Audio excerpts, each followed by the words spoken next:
কালকে গেছে ইডির কাজে বাধা দিয়ে আবার পরে প্রমাণ করেছেন চোরেদের এনার্জি মমতা ব্যানার্জি। তিনি আবার প্রমাণ করেছেন কালকে। তাই মমতা বন্দ্যোপাধ্যায় গতকাল যে কাজ করেছে এর জন্য তার এক মুহূর্ত মুখ্যমন্ত্রীর চেয়ারে থাকা উচিত না। যদিও আমরা জানি তিনি কখনোই এটা ছাড়বেন না। আমার বিরুদ্ধে লড়েছিল। আমি মেদিনীপুরের ছেলে, পান্তা মুড়ি খাওয়া গাঁয়ের ছেলে, আপনাদের ঘরের ছেলে বন্ধু আমাকে হারাবে বলে গঙ্গা পেরিয়ে এসেছিল। ভালো পায়ে প্লাস্টার বেঁধেছিল। হুইল চেয়ার চিহ্নে ভোট দিন। হুইল চেয়ার নিয়ে ঘুরেছিলেন গোটা রাজ্য। ভুল বুঝিয়েছে কে? ডেবরাতে হুমায়ুন কবিরকে ভোট করে দিল।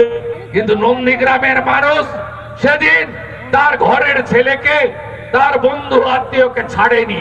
আমাকে 1956 ভোটে জিতিয়েছে। আজকে সেই মমতা বন্দ্যোপাধ্যায়কে সরাতে গেলে আগামী দিনে মানুষের জোট বেঁধে মেরা বুথ সবচেয়ে মজবুত বুথকে শক্তিশালী করে সমস্ত সনাতনী এবং আদিবাসীদের ঐক্যবদ্ধ করে এদেরকে সরাতে হবে। নইলে এই বাংলা, শ্যামাপ্রসাদ মুখার্জি, স্বামী প্রণবানন্দ এই বাংলা দিয়ে গেছেন বাঙালি হিন্দুদের হোমল্যান্ড হিসেবে।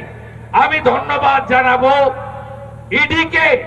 তারা হাইকোর্টে গেছেন সিবিআই জন্য।